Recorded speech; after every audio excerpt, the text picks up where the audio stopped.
বড়ে মিয়া ছোটে মিয়া নিয়ে আমি প্রচন্ড পরিমাণে এক্সাইটেড। আমি নিজে একজন বিরাট বড় আকিয়ান, মানে অক্ষয় কুমারের ডাই হার্ট ফ্যান, এটা তোমরা সবাই জানো। কিন্তু তাই বলে আমার যেটা যেমন লাগছে আমায় কিন্তু তেমনই বলতে হবে একজন অনেস্ট রিভিউয়ার হিসেবে। তো আমি এই সিনেমাটা নিয়ে খুব এক্সাইটেড রয়েছি। আমি চাই এরা খুব ভালো বক্স অফিস করুক, দুর্দান্ত একটা কামব্যাক করুক অক্ষয় কুমারের প্লাস টাইগার শ্রফেরও। দুজনেরই কামব্যাক হওয়ার দরকার রয়েছে, এটা একদম সত্যি কথা। এবার সিনেমা হিট করাতে গেলে একটা ব্যাপার রয়েছে কি, যে গান ফানগুলো আনা হয়েছে সেগুলো কি জন্য, সিনেমার হাইপটাকে বাড়াবার জন্য। আজকে জওয়ানের এক একটা গান দেখেছেন সিনেমার হাইপটাকে কোথায় নিয়ে গেছিল, জিন্দা বান্দা বলি, বা তারপর যে গানটা ধরুন এসেছিল, সেকেন্ড যে সংটা এসেছিল, ছেলেয়া বলে গানটা, আলাদা হাইপ তৈরি করেছিল। রমাইয়া বাস্তবে গানটা আলাদা হাইপ তৈরি করছে। এমনকি টাইগার থ্রি যে গানটা এসেছিল, লেকে প্রভু কা নাম, হাইপ তৈরি করতে কিন্তু পেরেছিল। তারপর ধরুন অ্যানিমেলের গানগুলোই তো মানে ব্লকবাস্টার হিট। তো সিনেমার গান কিন্তু হিট হওয়া খুব দরকার রয়েছে। এই সিনেমার টিজারটা এমনকি হিট হয়েছিল, টিজারটা কিন্তু লোকে পছন্দ করেছে, ভিলেনকে নিয়ে লোকে এক্সাইটেড, অক্ষয় কুমার টাইগার শ্রফের কেমিস্ট্রিটা লোকের পছন্দ হয়েছিল। এরপর দরকার ছিল কয়েকটা চার্টবাস্টার সঙের। এবার এই গানটা যখন থেকে আমি শুনেছিলাম অরিজিৎ সিং গেয়েছে, আমি খুব এক্সাইটেড ছিলাম সত্যি কথা বলতে গেলে গানটা নিয়ে, এবং ইনসাইডের রিপোর্টও খুব ভালো ছিল এই গানটা নিয়ে সত্যি কথা বলতে গেলে। এবং কালকেও যখন টিজারটা এসেছিল গানটার, আমার মনে হয়েছিল না এই গানটা ভালো হতে পারে। আজকে গানটা শুনলাম, আমি অনেস্টলি স্পিকিং, আমি মানে কি বলবো, একজন অরিজিতিয়ান হই বা একজন আকিয়ান হই, যাই হই না কেন, আমি দুজনেরই খুব বড় ফ্যান।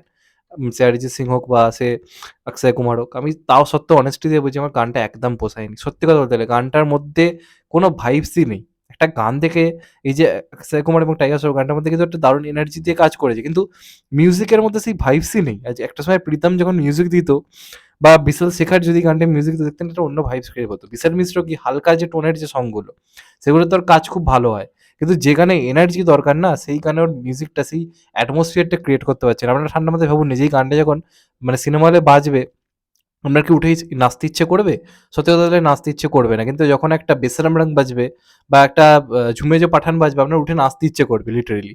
যে না, এই গানটা এখন হচ্ছে শালা নাচবো উঠে। জিন্দা বান্দার সময় কি হয়েছিল সিনেমা হলে, যারা দেখেছে তারা জানে। তো ঐরকম মিউজিকটা কোথায় হচ্ছে? একটা সময় কিন্তু বলিউডের মিউজিক এই এই ধরনের গানগুলোতে খুব ভালো হতো। কিন্তু এখন এই গানগুলো জাস্ট মানে জঘন্য হচ্ছে। আমার গানটা একদম পোষায়নি। গানটা যদি ভালো কিছু লেগে থাকে সেটা একমাত্র হচ্ছে অক্ষয় কুমার এবং টাইগার শ্রফকে। তারা দুজন খুব এনার্জেটিক পারফরম্যান্স দিয়েছে, তারা খুব ভালো নেচেছে। এটা নিয়ে কোনো ডাউট নেই। মানে অক্ষয় কুমার নিজের কিছু পুরনো স্টেপ করেছে, সেগুলো খুব ভাল লাগছে। কিন্তু ওগুলো দিয়ে কিন্তু এখন একটা গান হিট করা খুব ডিফিকাল্ট। মানে সিনেমা আমি জানি হয়তো হিট হয়ে যেতে পারে, কিন্তু গানগুলো ভালো হচ্ছে না সত্যি কথা বলতে গেলে। প্রথম গানটা তাও ঠিকঠাক ছিল, টাইটেল সং হিসেবে যদি দেখি গানটা কিন্তু আপনি খুব একটা খারাপ বলতে পারবেন না, মেনে নেওয়া যায়। কিন্তু এই গানটা অরিজিৎ সিংকে দিয়ে এরকম খাজা গান তুমি গাওয়াবে? মানে বিশাল মিশ্রের কথা বলছি, অরিজিৎ সিংকে দিয়ে তুমি যখন গান গাওয়াচ্ছ, তুমি এরকম একটা খাঁচা গান গাওয়াবে? মানে গানটার মধ্যে কোনো ভাইবসই নেই। গানটা যখন হচ্ছে, মানে দেখে কোনো ফিল নেই। উল্টে যখনই গানটা হবে আপনার মনে হবে হয়তো সিনেমা হলে যে গানটা কেন আছে, না থাকলেই ভালো হতো। মানে এটা আমি অনেস্টলি বলছি, আমার গানটা একদম পছন্দ, আমি খুব এক্সাইটেড ছিলাম এই গানটা নিয়ে। কিন্তু গানটা কোনো ভাইবস ক্রিয়েট করতে পারছে না। শুধুমাত্র অক্ষয় কুমারের পারফরমেন্স, টাইগার শ্রফের এই গানের পারফরমেন্স দিয়ে তো একটা গান হিট হতে পারে না। এই গানটায় কজন রিলস করবে? আপনাদের কি মনে হয়? আমার তো মনে হয় না খুব একটা কেউ করবে বলে।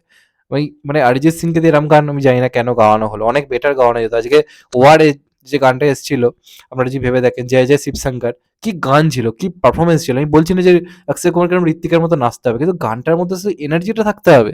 দুটো গান এসছে, দুটো গানের মধ্যে সেই এনার্জি নেই। তাও প্রথম গানটা খানিকটা এনার্জি রয়েছে। এই গানটাতে একদম মানে মরা গান হয়েছে।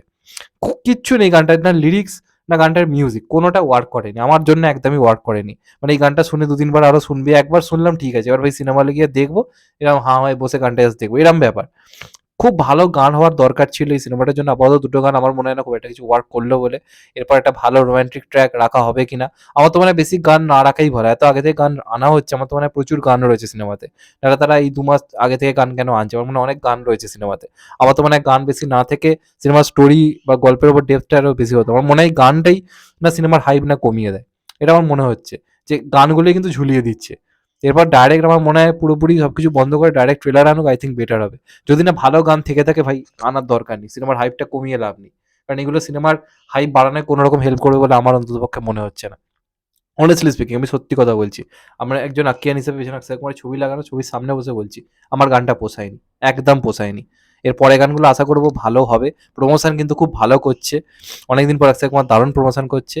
তো এরপর চাইবো ডাইরেক্ট ট্রেলার আসুক, ট্রেলারটা ভালো হোক, সিনেমাটা ভালো হোক। আর কিচ্ছু চাই না। এই গান কিন্তু সিনেমার হাইপ আমার মনে হয় কমিয়ে দিচ্ছে। এটা আমার ধারণা। অরিজিৎ সিং এর রিসেন্ট টাইমে গাওয়া সবথেকে খাঁজা গান আমার এটাই মনে হলো। একদম পোষায়নি গানটা। ফাইটারের গানগুলোর ক্ষেত্রেও সেম প্রবলেম হয়েছিল। গানগুলো কোনো হাইপ ক্রিয়েট করতে পারছে না। মানে হিট হয়তো হয়েছে, কিন্তু দেখবেন ফাইটারের গানগুলো কিন্তু সেই মানে সিঙ্গেল স্ক্রিনে একটা দেখে বেশ মজা আসবে ওরকম গান কিন্তু হয়নি। এটার ক্ষেত্রেও ঠিক তাই হচ্ছে। মানে যাই হোক, এটা আমার বক্তব্য ছিল। তোমাদের কি মনে হয় কমেন্ট করে জানাও। আর চ্যানেলটা নতুন হলে চ্যানেলটাকে সাবস্ক্রাইব করে দিও and get the bell icon. ভালো থেকো সবাই। টেক কেয়ার, নমস্কার, আবার দেখা হবে এখন তো বাই। সবাই ভালো থেকো, সুস্থ থেকো, নমস্কার, টেক কেয়ার, আবার দেখা হবে।